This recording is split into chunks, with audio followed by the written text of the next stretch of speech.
Claire mengetahui bahwa semua tetangganya pindah rumah.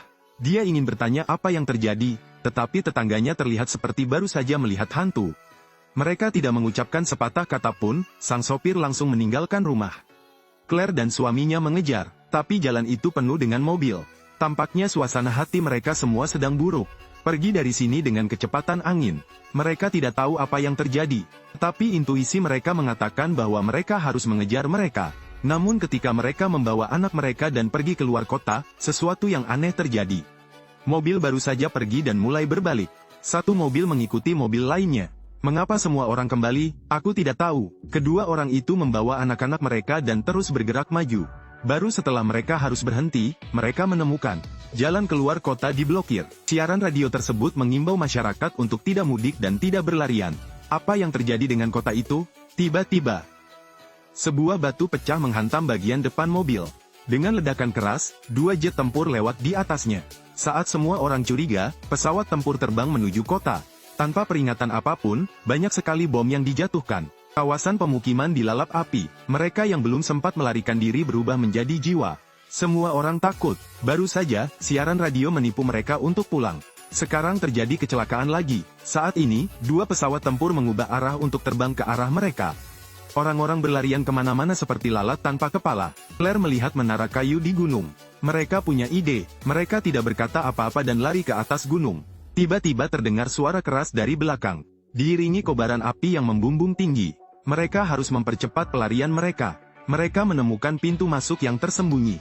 Ternyata ini adalah tempat perlindungan yang sudah lama tertutup debu. Melihat pesawat semakin dekat, Ray menghancurkan rantai di sana dan memimpin jalan masuk. Saat pintu kompartemen ditutup, bom kembali meledak. Untungnya tempat perlindungan ini cukup kokoh. Mereka tidak terluka. Banyak juga kebutuhan sehari-hari yang disimpan di sini. Sepertinya cukup bagi mereka, meskipun mereka tidak tahu apa yang terjadi di luar. Tapi bersembunyi di sini setidaknya aman. Mereka meletakkan semua kotak di rak, dan ketika mereka lapar, mereka memakannya. Jika Anda haus, ambillah air dari sumur yang ditinggalkan. Saat bosan, Anda tetap bisa bermain game. Begitu saja, mereka memiliki kehidupan yang sejahtera dan saat ini memulai kehidupan bersembunyi di ruang bawah tanah. Untuk keluar dari sini lebih awal, setiap hari dia akan mengukir garis lurus pada batang kayu di sebelahnya. Pada saat 300 ubin diukir, itu akan memakan waktu 9 bulan.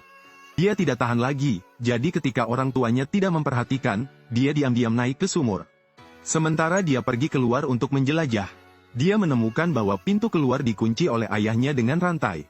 Dia tidak bisa keluar. Saat ini, orang tuanya menemukannya. Sang ibu memberinya periskop buatannya. Gunakan itu untuk melihat keluar dari ruang bawah tanah. Gadis itu mengambil periskop dan mengarahkannya ke ventilasi udara. Dia melihat bahwa dunia di atas sana telah menjadi reruntuhan. Tidak ada jejak tempat tinggal manusia.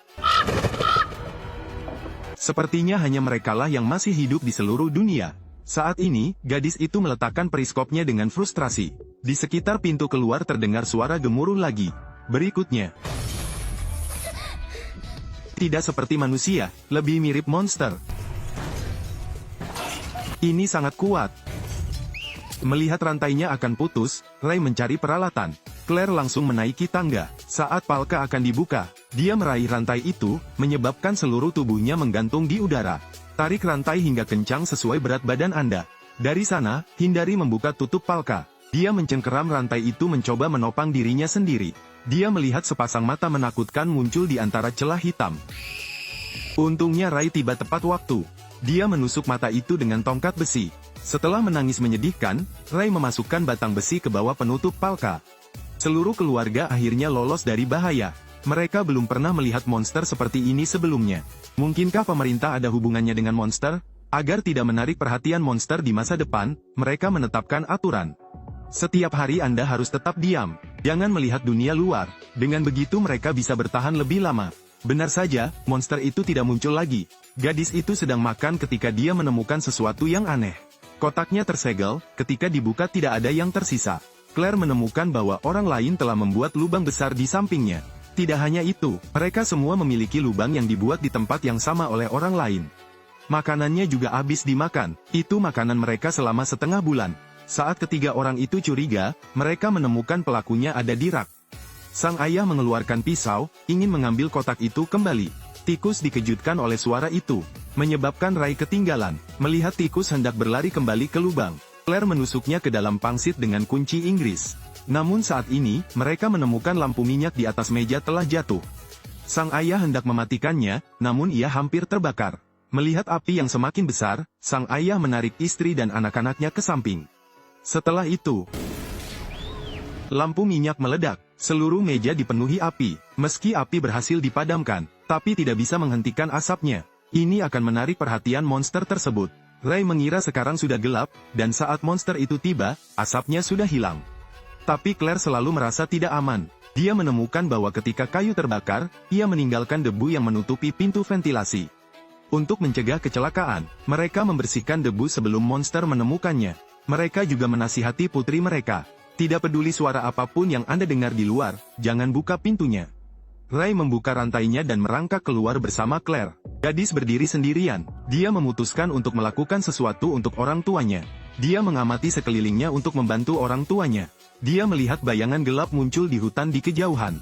Gadis kecil itu takut monster datang dan berteriak keras memanggil orang tuanya. Tapi karena dia sangat tertutup, orang tuanya tidak bisa mendengar suaranya.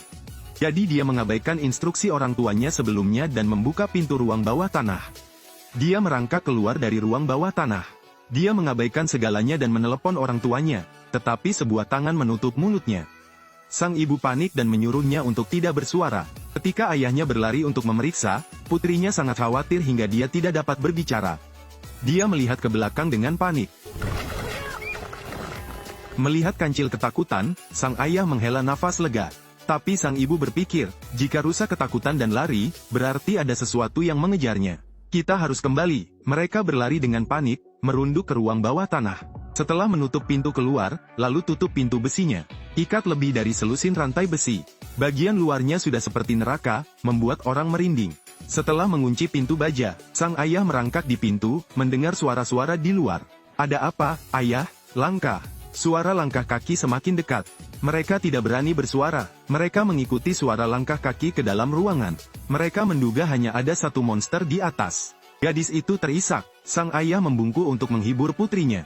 Namun suara langkah kaki di luar terdengar lagi. Kedengarannya seperti sekelompok monster. Hati ketiga orang itu seakan ingin melompat keluar. Mereka mengikuti jejak monster itu menuju pintu keluar. Dan monster itu juga berhenti tepat di atas mereka. Ray menatap Claire, menyuruhnya untuk tidak berbicara dengan matanya. Claire secara implisit mengerti, namun boneka di tangannya tiba-tiba mengeluarkan suara.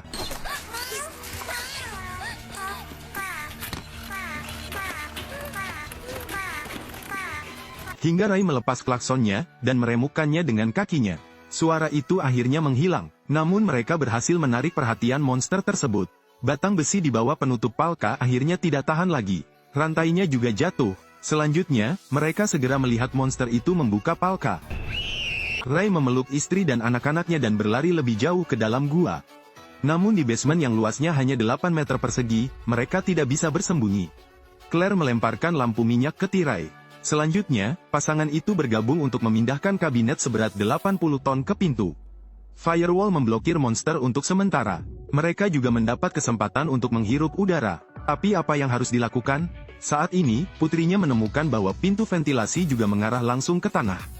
Mereka bisa melarikan diri dari sana. Ray dengan cepat mengambil tiang panjang dan menghancurkan papan kayu itu. Dia mengambil Claire mungil dan membawanya keluar. Setelah Claire merangkak keluar, dia menemukan monster telah turun ke ruang bawah tanah untuk menangkap mereka. Tanahnya kosong. Ini adalah kesempatan bagus untuk melarikan diri. Keduanya bergabung untuk menarik putri mereka. Ketika akhirnya dia mencapai Ray, dia menemukan lubangnya terlalu kecil. Bahunya tersangkut dan tidak bisa keluar. Di saat bahaya, Ray berbalik 360 derajat, lengannya patah. Tapi dia tidak punya waktu untuk memikirkan rasa sakitnya, jadi dia mengulurkan lengannya yang lain. Tinggalkan Claire di pintu masuk gua untuk menariknya. Claire tidak bisa berpikir banyak dan menggunakan seluruh kekuatannya. Dengan kerjasama beberapa orang, tubuh Ray hendak keluar dari pintu terowongan. Saat ini, monster itu menerobos rintangan dan bergerak maju, meraih kakinya, dan menariknya ke bawah. Claire melihat ke pintu ruang bawah tanah. Hanya suara perkelahian dan teriakan yang terdengar di bawah. Ray mengalami kemalangan. Mereka sangat sedih hingga ingin mati. Tapi tidak ada yang bisa mereka lakukan. Claire menghibur putrinya, lalu membawanya pergi. Tapi Claire menemukan sesuatu yang tidak biasa. Jalan yang semula kini dipenuhi bodi mobil rusak.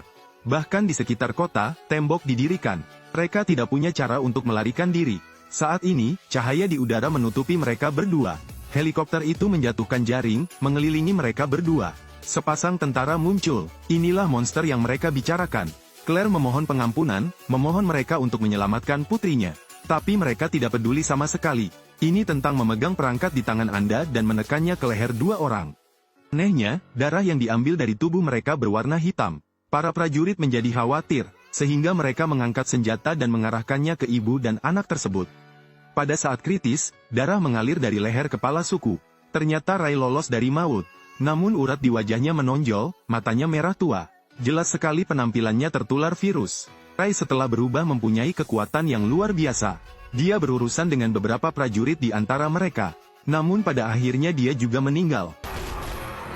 Ternyata 1 tahun yang lalu, kota tersebut dilanda wabah virus. Virus dapat menyebar melalui udara. Jadi orang tidak tahu apa-apa. Claire secara tidak sengaja memotong telapak tangannya.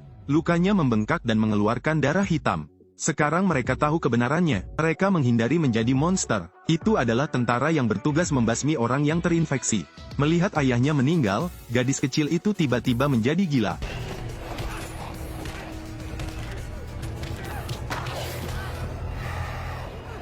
Claire tidak ingin melihat putrinya berubah menjadi mesin pembunuh. Jadi dia menghentikannya. Dengan kata-kata penghiburan dari ibunya, putrinya pun kembali normal. Namun para prajurit tidak seberuntung itu. Karena masker pernafasannya lepas, dia pun ikut terpapar virus. Dia berubah menjadi sosok yang menakutkan. Melihat helikopter yang dicari, Claire menarik putrinya untuk terus melarikan diri. Secara kebetulan mereka memasuki sebuah terowongan. Sebelum mereka berdua sempat beristirahat sejenak, ada bayangan seseorang berjalan ke arah tersebut. Dilihat lebih dekat, ternyata itu adalah anak tetangga. Claire melihat lebih banyak orang yang selamat. Mungkin kedepannya mereka hanya bisa hidup bersembunyi dari timur dan barat seperti ini. Tapi untungnya mereka bisa saling menghibur. Pada akhirnya, manusia pasti bisa menemukan cara untuk melawan virus tersebut. Saat itulah mereka melihat cahaya lagi.